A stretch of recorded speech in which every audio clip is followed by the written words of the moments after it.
How's it going, everybody? Texas Man here. I hope you guys are all having a great day. Please give this video a thumbs up if you guys really enjoy it. Subscribe if you guys have not already. Also, do me the biggest favor of all, hit the bell notification button so you guys don't miss out on future videos or streams here on my channel. Also, make sure to head over to Twitch and follow me there at Douglas447. And as always, we're going to be talking about positives and negatives, and we're going to be talking about the movie from 1988 called Big. And this movie is about an hour and 44 minutes long, and it's rated PG. And we're going to dive right into positives and negatives. Um, this is on Disney Plus, but it is not a Disney Plus exclusive. But I had a chance to watch it on Disney Plus because I honestly don't own this movie, and I don't think I ever will. This movie is really good.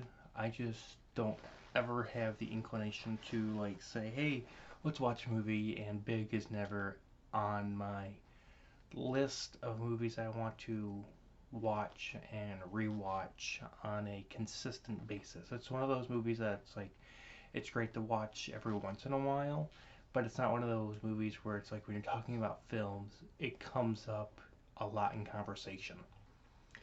So basically, the plot, if you guys haven't seen this movie, is it follows a boy played by Tom Hanks that discovers adulthood is basically not all that grand. It's not all that spectacular as everyone makes it out to be at times. He ends up finding and using a fortune machine, and he makes a wish in order to be older. And throughout the film, we get to witness what his life is going to be like, kind of like in the future when he does get older. And of course, there are many adult events that transpire, and we get to witness those. This is one of the greatest Tom Hanks and coming of age films ever made. Tom Hanks in this movie is just gold. I like him. Did a great job. The main character is Josh, played by Tom Hanks, and his best friend Billy makes the film have a lot of great moments, a lot of great comedy, and the comedy in this movie is just natural. It's not forced. It feels like they didn't have to rehearse it too much. Like it just came to them. It's like, okay, here's the script. Do a little bit of improv if you want to, but this is kind of what we're going for. And it just felt so real. You really do get pulled into this movie, and it's really hard to let go until the end. Nothing compares to this film. This is a movie that was just a movie for a movie's sake. Nothing can compare to this epic film. Many people have tried to replicate this movie and have constantly failed. And another thing is no one's ever asked for a sequel to this movie. Let's think about that for a second. This movie came out in 1988. No one wants a sequel because it doesn't need a sequel. This movie has a beginning, a middle, and an end. The end. Done. I'm so happy that we haven't gotten a sequel or a prequel or a TV show. This movie just stands on its own 2 feet. It's a good movie. It's a good adventure.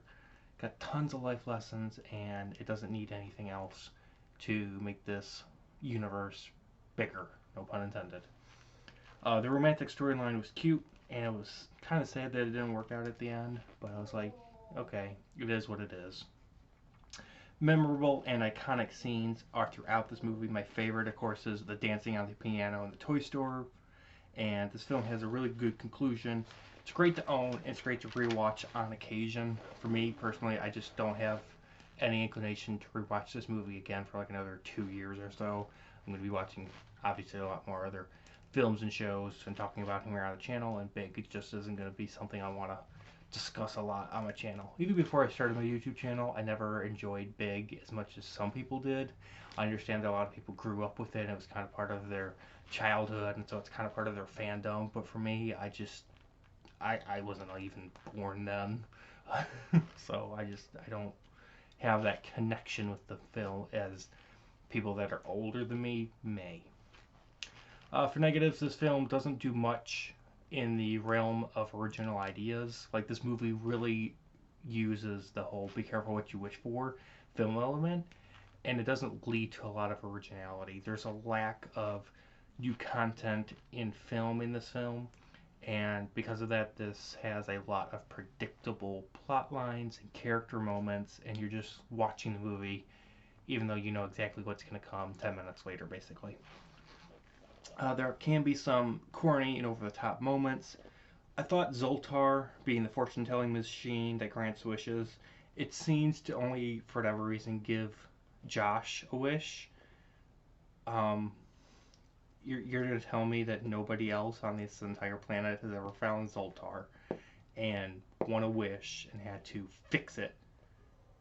I kind of wish, no pun intended, that this film addressed this issue at least a little bit. Like, you can tell that people were trying to get a wish by shooting, their quarter into Zoltar's mouth, and you're going to tell me that Josh is like the first person ever to get his wish granted to him? I find that extremely rare and odd and strange. Like, it would have been cool if someone else had made a wish and Josh had to meet up with them and they had to both work together to try to find Zoltar and break the wish or something like that. Like, the fact that you have a wishing machine just breaks all logic. That, like, oh, only this one person has used it ever and gotten their wish. It's kind of unrealistic in that sense. Josh's mother's reaction to Big Josh was kind of stupid. She freaks out when there's an intruder in her house. And I'm like, you know what? If you didn't want anyone to be an intruder in your house and take your child away, maybe you should try locking your front door. Like, I get it's the 80s and, security for the neighborhood wasn't all that big as it is now, unfortunately. But I'm just like, if you're really that paranoid, you should probably lock your front door at least. There's a scene in this movie where there's an interview going on for Josh to get a job at the toy factory or whatever, and all of a sudden, this worker interrupts the interview with work-related issues. That never happens in real life. It's not allowed. It's not allowed. It's unrealistic. There is a scene in this movie that makes it where I think this film should have been rated PG-13. The fact that this is rated PG, I get that this came out in 1988, but I honestly think this needs a looking at to update the rating, because for this movie being PG, there is a scene where I'm just like, oh no, this should be PG-13 minimum. The magic rules, they're not explained in this film whatsoever for wish granting and for risk reversal. Like, okay, you make a wish, you get it, and if you don't want your wish anymore, then you just say, I don't want my wish anymore. Like, the rules in place just don't make any sense, in my opinion. And then lastly, the disturbing revelation that a 13-year-old boy does have sex with a woman that's in like her 40s or 50s is really disturbing. It's really off-putting if you actually think about it. The film tries not to make you think about it too much, but it's there and it's kind of bonkers. So with that, guys, I had a blast watching Big, and I still enjoy watching it from time to time. It is a good movie. It does have some overall problems, but Tom Hanks delivers a great performance, and I really enjoy him in this film. So with that, I'm going to give it a 9 out of 10. Thank you guys for watching. If you guys have any movies you guys want me to watch and review here on my channel, whether they be on Blu-ray, digital outlets like Google Play or Disney Plus, let me know in the comment section. And you guys all have a fabulous one. Bye, guys.